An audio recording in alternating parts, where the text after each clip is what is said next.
10th की video लेके आई हूँ। 10th का हम लोगों ने चैप्टर 3 स्टार्ट कर दिया था, जिसमें 2 वीडियो मैं पोस्ट कर चुकी हूँ। ये आज तीसरी वीडियो है। छोटी सी वीडियो होगी ये आज, क्योंकि एक छोटा सा केमिकल रिएक्शन हम लोगों ने स्टार्ट कर दिया था। लास्ट वीडियो में हम लोगों ने ऑक्सीजन के साथ रिएक्शन पढ़ लिया, हमने वाटर के साथ रिएक्शन पढ़ लिया of metals and non metals. आज हम लोगों को एक छोटा सा केमिकल रिएक्शन कंप्लीट करना है और उसके बाद मैं ये वीडियो वाइंड अप कर दूंगी, क्योंकि इसके बाद का जो टॉपिक है उसके लिए मुझे अलग से वीडियो बनानी है, that is on ionic compound, which is very very very important. लंबी सी वीडियो भले बन जाएगी, बट उसको एकदम अलग से बनाएंगे क्योंकि वो इंपॉर्टेंट है। केमिकल रिएक्शन जो हम कर रहे थे उसका लास्ट रिएक्शन हम लोगों को आज करना है, वो ये है कि reaction of metals with metal salt solution. ठीक है, ये है हमारा आज का रिएक्शन और ये पढ़ा हुआ रिएक्शन है, इसमें कोई नई चीज आपको नहीं मिलेगी। ये आप लोग चैप्टर 1 में पढ़ चुके हैं, जिसमें हम लोगों ने डिस्प्लेसमेंट रिएक्शन पढ़ा था। ये वही सारी डिस्प्लेसमेंट रिएक्शंस में यहाँ पे आप लोगों को कराने वाली हूँ। तो देखो, सबसे पहले तो समझते हैं कि यहाँ पे हमें रिएक्शन किस किस का करना है। तो रिएक्शन ऑफ मेटल्स में तो कोई कंफ्यूजन ही नहीं है। Sodium, potassium, calcium, magnesium, aluminium, zinc, iron, यही सब आपके सारे मेटल्स हैं। तो यहाँ पे हमें मेटल्स का रिएक्शन करना है किसके साथ? Metal salt solution. अब ये मेटल सॉल्ट सोल्यूशन क्या है? देखो, कुछ नहीं है, बस इसको थोड़ा सा हाई फाई तरीके से लिख दिया है, इसलिए आप लोगों को लग रहा है अरे ये क्या है। कुछ नहीं है, सिंपल सी चीज है, अभी मैं बताती हूँ। देखो, NaCl, मेटल सॉल्ट सोल्यूशन का एक एग्जांपल NaCl। देखो कितना रद्दी सा एग्जांपल, एकदम सिंपल सा। मेटल, भाई सोडियम एक मेटल है, इसलिए यहाँ पे आगे लिख दिया मेटल। सॉल्ट, NaCl क्या एक सॉल्ट ही तो है, मेटल सॉल्ट। सोल्यूशन का मतलब इसको पानी में डिसॉल्व कर दिया। मतलब क्या कि NaCl को मैंने एक्वस स्टेट में ले लिया। तो इसका मतलब ये हुआ कि मेटल सॉल्ट सोल्यूशन का मतलब कुछ नहीं है कि आप बस इतना मतलब है कि जो सॉल्ट आपको लेना है वो आपको एक्वस स्टेट में लेना है। एक्वस स्टेट आप लोगों को पता होगा, कोई भी चीज अगर हम उसको डिसॉल्व कर दे रहे हैं वाटर में and it gets properly dissolved in water, then that state is called aqueous state। ठीक है, स्पेलिंग लिख दे रही हूँ, aqueous state बोलते हैं हम उसको। ठीक है, तो एक्वस स्टेट। तो कोई भी सॉल्ट को अगर आप एक्वस, देखो सॉल्ट में एक मेटल जरूर होगा आगे। कोई भी सॉल्ट ले लो, कोई भी नाम ले लो, कोई भी एक सॉल्ट का आगे कोई ना कोई मेटल जरूर होगा, इसलिए मेटल यहाँ लिख दिया। सॉल्ट के बारे में बात कर रहे हैं, इसलिए सॉल्ट सोल्यूशन का मतलब आपको उसको एक्वस स्टेट में लेना है और रिएक्शन करा देना है किसके साथ? मेटल के साथ। तो आ जाओ जरा देखें एक आध रिएक्शन। इस रिएक्शन को करने के लिए आप लोगों को रिएक्टिविटी सीरीज, यानी कि जिसको हम एक्टिविटी सीरीज भी बोलते हैं, इलेक्ट्रोकेमिकल सीरीज भी बोलते हैं, 3 नाम है इसके, रिएक्टिविटी सीरीज, एक्टिविटी सीरीज और इलेक्ट्रोकेमिकल सीरीज। तो ये आप लोगों को याद होना बहुत जरूरी है। एक बार नहीं 100 दफा मैं बता चुकी हूँ कि this is very very important. Until and unless you know this reactivity series you will not be able to do the reactions. ठीक है, आपको समझ में नहीं आएगा कि कौन सा रिएक्शन पॉसिबल है, कौन सा रिएक्शन होगा, कौन सा रिएक्शन नहीं होगा। ठीक है, तो इसका याद करना बहुत ज्यादा जरूरी है। देखो क्या है, यहाँ मैं कोने में लिख ले रही हूँ चुपके से, पोटेशियम, उसके बाद आ जाता है sodium, calcium, magnesium, aluminium, zinc, iron, lead, copper, उसके बाद फिर मर्क्यूरी, सिल्वर, गोल्ड, इतना तक तो हमको जाना ही नहीं है।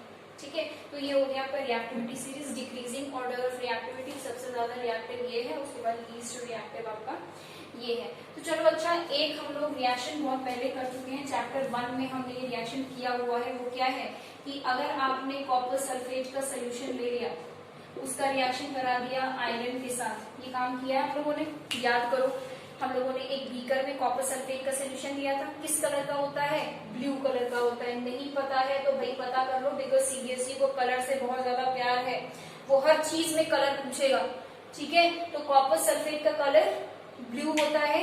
तो अगर आपने कॉपर सल्फेट ले लिया और उसमें लोहा डालना है, तो हम क्या डालते हैं? लोहे की कील। ठीक है, हम क्या करते हैं? आयरन की नेल डाल देते हैं और उसको आधे घंटे के लिए रख दोगे। तो जब आधे घंटे बाद आप आओगे तो आप देखोगे कि जो ब्लू कलर का सोल्यूशन सोल्यूशन आपने लिया था जिसमें लोहे की कील डाली थी, अब वो ग्रीन कलर का हो गया। क्यों ग्रीन कलर का हो गया? क्योंकि FeSO4 बना और साथ में कॉपर बना। कॉपर सॉलिड स्टेट में, ये एक्वस स्टेट में, ये सॉलिड स्टेट में, और ये एक्वस मैंने लिखा हुआ है। देखो मेटल सॉल्ट सोल्यूशन यही तो है, metal, copper is a metal, copper sulphate is a salt, aqueous solution में लिया है इसलिए, एक्वस स्टेट में लिया है इसलिए सोल्यूशन, ठीक है, पानी में डिसॉल्व करके। मेटल ले लिया हमने, मेटल हमेशा सॉलिड स्टेट में। अच्छा कुछ बच्चे मुझे कमेंट्स में पूछ रहे थे, कुछ मतलब पुरानी वीडियोस में पूछे कि मैम स्टेट कैसे पता लगाएंगे। देखो बेटा ऐसा है ना कि कुछ चीजों का स्टेट तो हमें पता ही होगा, लोहा तो कभी लिक्विड स्टेट में तुम ले नहीं पाओगे, ले लोगे क्या? नहीं ना। मेटल्स जितने भी हैं वो सारे आपके सॉलिड स्टेट में पाए जाते हैं, सॉलिड स्टेट में ही उनका रिएक्शन होता है। जो सॉल्ट्स आप लेते हो, ठीक है, सॉल्ट्स हम जनरली एक्वस स्टेट में लेते हैं, मतलब 90% ऑफ द केसेस में आपको एक्वस स्टेट में मतलब कि सोल्यूशन फेज में लेना है। गैसेस आप लोगों को पता भाई, हाइड्रोजन तो लिक्विड स्टेट में लोगे नहीं, hydrogen has to be in gaseous state, hydrogen gas होती है, ऑक्सीजन गैस होती है, कार्बन डाइऑक्साइड गैस होती है, सल्फर डाइऑक्साइड। तो ये सब कुछ बेसिक चीजें हैं जिसमें आप लोगों को पता होना चाहिए कि कौन सा स्टेट होता है। कुछ मैंने और ट्रिक्स बताई थी कि मेटल ऑक्साइड्स, मेटल ऑक्साइड जो होता है, किसी भी मेटल का ऑक्साइड होगा वो आपका 99% केसेस में वो आपका सॉलिड स्टेट में ही बनता है। Metal oxides are solid state. तो कहीं पर भी अगर आपको मेटल ऑक्साइड दिखाई दे रहा है बनता हुआ प्रोडक्ट में, तो इसका मतलब कि वो सॉलिड स्टेट में। तो कुछ तो बहुत ही ऐसी चीजें जो आपको पता होनी ही चाहिए, क्योंकि metals have to be in solid state. There are some gases which you all are familiar with, so they have to be in gaseous state. Salts, acids और bases, ठीक है, salts, acids and bases, these three are generally taken as aqueous state, ठीक है, aqueous state में हम उसको लेते हैं ज्यादातर केसेस में। बाकी जो कुछ ऐसे होते हैं जिनका हमें नहीं पता होता, that you have to remember, ठीक है, वो जब आप पढ़ते रहोगे, प्रिपेयर करते रहोगे बोर्ड एग्जाम के लिए, तो वो अपने आप धीरे धीरे आता रहेगा, उसको कोई बहुत परेशान होने वाली बात नहीं है, ठीक है। बस कुछ चीजें आपको याद रखनी है, बिकॉज आयरन देखो, अब आयरन सॉलिड स्टेट में ले सकते हो, लिक्विड स्टेट में तो लोगे नहीं। तो ये चीजें अब यहाँ पे हुआ क्या, बता चुके हैं कि पुरानी वीडियोस में हम, अगर और क्लियरली समझना है तो आप चैप्टर 1 की वीडियो डिस्प्लेसमेंट रिएक्शन वाली वीडियो देख लो, उसमें एकदम क्लियरली मैंने एक एक चीज बताई है। अब यहाँ पे बेसिकली हुआ क्या है, देखो आयरन और यहाँ पर है कॉपर। आयरन कहाँ है, देखो यहाँ पर ढूंढो आयरन, ये रहा आयरन और ये रहा कॉपर। कौन ज्यादा रिएक्टिव है? जब हम ऊपर से नीचे जाते हैं तो रिएक्टिविटी डिक्रीज होती है। Iron is more reactive than copper, that is why iron can displace the metal which is more reactive, can displace the other metal। तो यहाँ पे iron can displace copper, iron जो है वो कॉपर की जगह ले लेगा, उसको हटा देगा वहां से और खुद उसकी जगह पे जाके बैठ जाएगा। तो देखो आयरन सल्फेट बन गया और कॉपर जो है वो बाहर निकल गया। ये कौन से कलर का होता है? ग्रीन कलर का होता है। भाई कलर बहुत ज्यादा इंपॉर्टेंट है, जो कलर्स आपको एनसीईआरटी में दिए हैं that is very very important, ठीक है। तो ये बहुत ही फेमस रिएक्शन है क्लास 10 का, जो इसके बारे में तो आपको पता होना ही होना चाहिए। कुछ और एग्जाम्पल्स ले लेते हैं, जैसे मैंने आप लोगों को ZnSO4 ले लिया और मैंने एक स्टेट में इसको ले लिया है। मैं इसका रिएक्शन मान लो करा रही हूँ एल्यूमिनियम के साथ। एल्यूमिनियम सॉलिड स्टेट में लोगे, मेटल है, ठीक है, ये सॉल्ट है, एक स्टेट में लोगे। तो अब मुझे ये बताओ कि क्या ये रिएक्शन पॉसिबल है? बिल्कुल पॉसिबल है। देखो एल्यूमिनियम ये रहा, जिंक कहाँ है? ये रहा। दोनों में से कौन ज्यादा रिएक्टिव है? Aluminium is more reactive, that is why aluminium can displace zinc और वो क्या बना लेगा? AlSO4 whole thrice 2। समझ में आया ये कैसे हुआ है? देख लो एक बार, ठीक है, क्योंकि अभी तुम लोगों को नहीं समझ में आएगा तो मुझे अंदर से फीलिंग नहीं आएगी कि मैं पढ़ाया, मतलब मेरे पढ़ाने का फिर क्या मतलब अगर आपको समझ में ही ना आए। तो ये हुआ कैसा? देखो क्लास 9 में पढ़ा है क्रॉस बैलेंसी, ये क्रॉस बैलेंसी के वजह से हुआ। कैसे? देखो एल्यूमिनियम की वैलेंसी होती है +3 और SO4 सल्फेट की वैलेंसी होती है -2। इस तरीके से हम वैलेंसी एक के नीचे एक लिखते हैं और क्रॉस मल्टीप्लाई कर देते हैं। ये वैलेंसी इसके नीचे, ये वाली वैलेंसी इसके नीचे। तो देखो ये क्या हो गया? Al2SO4 होल थ्राइस, ठीक है। कैसे बुलाते हैं हम इसको? Al2SO4 whole thrice. Aluminium sulphate कौन से स्टेट में बनेगा? एक्वस स्टेट में बनेगा और साथ में बन जाएगा आपका जिंक। कौन से स्टेट में? सॉलिड स्टेट में। मेटल बन रहा है, मेटल हमेशा सॉलिड स्टेट में। क्लियर हो गई बातें? ठीक है। सो this is how displacement reaction, या ये कह लो कि metal reacts with metal salt solution. एक और एग्जांपल ले लेते हैं। देखो जरा, मान लो कि मैं रिएक्शन करा रही हूँ मैग्नीशियम क्लोराइड का, MgCl2 लिखते हैं। यहाँ पे भी क्रॉस वैलेंसी हो रही है, मैग्नीशियम की वैलेंसी 2 है, इसलिए क्लोरीन के नीचे अदला बदली हो जाती है वैलेंसी की, क्लोरीन की 1 है और 1 हम लिखते हैं। ठीक है, क्लास 9 में पढ़ी हुई चीजें हैं ये।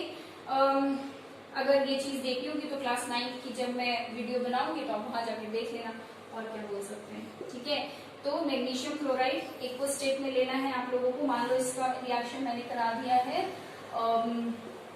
आयरन के साथ। ठीक है, आयरन ऑब्वियसली सॉलिड स्टेट में लोगे। अब मुझे ये बताओ इसका प्रोडक्ट क्या बनेगा। पहले तो चेक करो रिएक्टिविटी, डायरेक्टली नहीं प्रोडक्ट बनाने लग जाना कि लाओ डिस्प्लेस कर दे। पहले चेक करना है कि रिएक्टिविटी है भी कि नहीं। तो देखो ये रहा आयरन, ये रहा मैग्नीशियम। चेक करो यहाँ पे आयरन कहाँ है, ये रहा मैग्नीशियम, ये रहा आयरन। भाई iron is less reactive than magnesium, iron will not be able to displace magnesium, उसकी जगह ले ही नहीं पाएगा। मतलब यहाँ पे क्या लिख दोगे, नो रिएक्शन। ठीक है, नो रिएक्शन। सो ये कुछ एग्जाम्पल्स हैं। अगर इसके बारे में और डिटेल में पढ़ना आप चैप्टर 1 की वीडियो देख सकते हो। नहीं भी देखोगे तो भी इतना सफिशिएंट है। आपको पता होना चाहिए मेटल्स, आपको पता होना चाहिए मेटल सॉल्ट सॉल्यूशन, दोनों में से कौन सा ज्यादा रिएक्टिव है। जो मेटल अकेला है अगर वो रिएक्टिव है तो वो वाला रिएक्शन पॉसिबल है। मतलब कि यहाँ पे iron is more reactive than copper, iron will take place of copper. ठीक है, और कॉपर जो है वो डिस्प्लेस हो जाएगा। This is how the reaction takes place. Alright, so this is all about the today's video. और यहाँ पे हमारा chemical reactions of metals and non metals खत्म हो गया है। एक बहुत ही इंपॉर्टेंट अगली video is very very very important about ionic compounds, और वो वीडियो तो आपको देखना ही देखना है। और मेरी पूरी कोशिश रहेगी कि मैं अपना बेस्ट तरीके से आप लोगों को एक्सप्लेन करूं, एक एक चीज, एक एक डिटेल। ठीक है, तो अगली वीडियो बहुत ज्यादा इंपॉर्टेंट होने वाली है। Don't miss out on any of the videos. और जो भी पुरानी वीडियोस हैं आप उसको भी देखते रहिए, रिवाइज करते रहिए। और एक बहुत ही मतलब दिल से एक रिक्वेस्ट है मेरी आप लोगों के लिए कि whenever you are watching the videos, make sure that you write everything. जब तक आप खुद से लिखोगे नहीं तब तक वो सिर्फ बस हवा में ऐसे सुनते चले जाओगे। Nothing, you'll get nothing out of it. You'll get nothing out of it. So the best way to watch the videos is you take a copy and a pen, write everything. मतलब कहीं पर भी लिख लो, पर लिखो। ठीक है, जैसे मैंने यहाँ पे रिएक्शन कराया, you try to make the product by yourself. Reactivity series तो मैंने किनारे इसलिए लिखी नहीं थी चुपके से। ठीक है, तो try to make the products by yourself. Check whether the reactivity is more or less, whatever, whether reaction will take place or not. ठीक है, by yourself. Do it by yourself. Until and unless you practice the things by yourself, कोई मतलब नहीं होगा videos बनाने का और videos देखने का। So thank you for watching this video and thank you for supporting me. There are some of the students which are very very really really really sweet and there are some of the students which make sure that they comment on every single video of mine. So thank you for all those students. Thank you for watching, thank you for supporting, and please subscribe to the channel if you are new here. I keep on making videos on class 9 and 10 chemistry, और कुछ important videos भी मैं साथ साथ में update करती जाती हूँ, whatever CBSE updates about. और जितने भी पुराने सब्सक्राइबर्स हैं, make sure that you share the videos with your friends. जिनको अभी नहीं पता है इन वीडियोस के बारे में, आप वहाँ तक वीडियोस पहुँचाएं, शेयर करें, उनको हेल्प आउट करें।